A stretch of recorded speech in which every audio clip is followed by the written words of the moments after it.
What is the legacy of Charlie Kirk? That's a difficult question, depending on who you ask.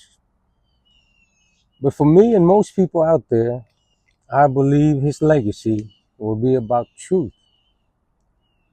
Truth in faith, in politics, in social and economic, in culture, in national policy and ideology. We're living in a polarizing time in America and the world. I know some would think that I'm a conspiracy theorist, but in the honor of Charlie, let's examine the truth. There's a world order being pushed by known and unknown forces to shape not just America, but the world we live in. Go against them, and you will do it at your own peril. Look at Donald Trump, arguably the most powerful president in modern history. For 10 years, they have tried to ostracize, demonize, smear, prosecute, politicize, weaponize, and when all else failed, they tried to assassinate him. If the most powerful man on earth is going through hell, my brother Charlie didn't stand a chance. But I'm not going to talk about that today. Today I want to talk about some of the truth that Charlie talked about. Some of the things that make people on the left so angry at him.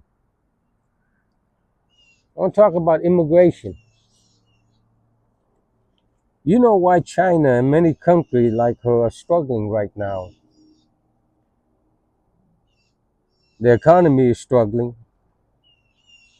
but its people are struggling because they don't have a social safety net.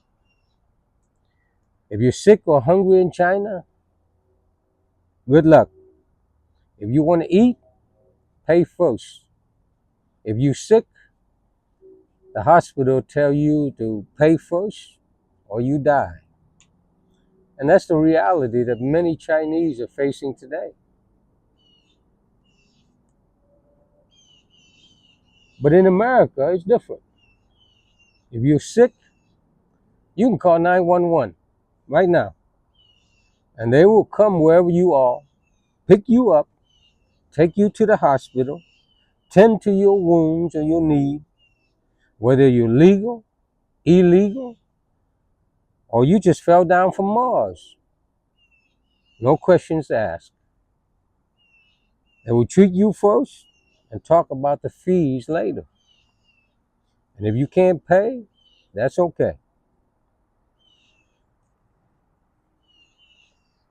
That's one of the main reasons why a lot of immigrant and refugee all over the world want to come to America. Since the founding of this great republic, America has been the beacon of hope for millions. But it's not free. Millions of hardworking Americans, some struggling themselves, are forced to provide these needs for the less fortunate. But the cost of taking care of the legal and illegal immigrants is astronomical. Housing, food, medical, crimes are staggering. Washington yoke its citizens with burden they cannot bear, or they waste billions, yes, billions, on gender of mice and gay dragonflies. The left wants an open border. It is estimated that 10 to 20 million illegal immigrants have entered the country. In just the last 4 years, just in the last 4 years, I'm not counting all the millions that came before that illegally. I want to put this out to the left. You want open border. Well, why don't you open the border for everybody? Not just in Mexico, Central America. Open the border for everybody all over the world to come. I know there are at least 500 million Chinese who would like to come. Probably 800 million Indians, 50 million Vietnamese, 100 million Indonesian, probably half a billion Africans. They'll be here quick. You know, I estimate that there are probably 4 billion people on earth that want to come to America next week. They'll be at your doorstep. I guarantee it. Then how you gonna take care of them? The muffin heads think that they are showing kindness. No, all you want are votes, but selected votes. Those who you think gonna give you the votes in the future. I have friends who are ex-military. They live in park benches, garages, in poverty and homelessness. I got one friend in particular. Every day in the last 5 years that I've known him, he picked aluminum cans in the street on one leg because a drunk driver hit him while he was on the sidewalk. First he was on crutches, then we found him a stroller. Because he averaged more than 10 miles a day,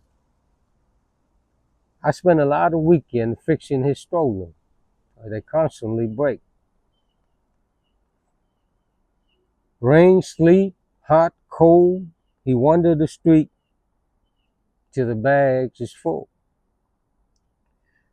Like a beast of burden, I sometimes find him at the bus stop at 2 o'clock in the morning. Tired, sleeping on his stroller. When he's collected enough bags, I put him in my truck and I take him to the recycler for him. His bad leg never healed. And because he was not an educated man, the snake oil lawyers took his settlement check. The infection finally took his life. I have another veteran friend who served in Vietnam. He's now in his 70s. He rides around in an electric scooter collecting aluminum cans and scrap metals. I don't think he was ever right mentally since he'd been back. Tired of dialysis, he finally allowed diabetes to take his life last year. I talked to him a lot and I told him just keep trying. And he just told me he's tired. He want to go home. I took him to the VA hospital whenever I could. And I can tell you the bureaucracy at the hospital make you wonder about the priority of the men we send to Washington. Why is all this important?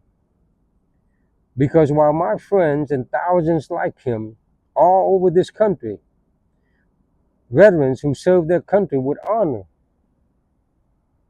sleep in the street, in park benches, you have millions of illegal immigrants living in 5-star hotels in California, New York, Detroit, Boston, Massachusetts, complete with phones, room service, and medical care, and monthly spending money, all the while complaining they are not getting enough service.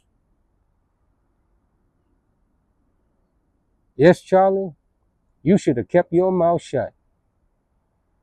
You would still be with us today. I'm Harley Man, and this is my people.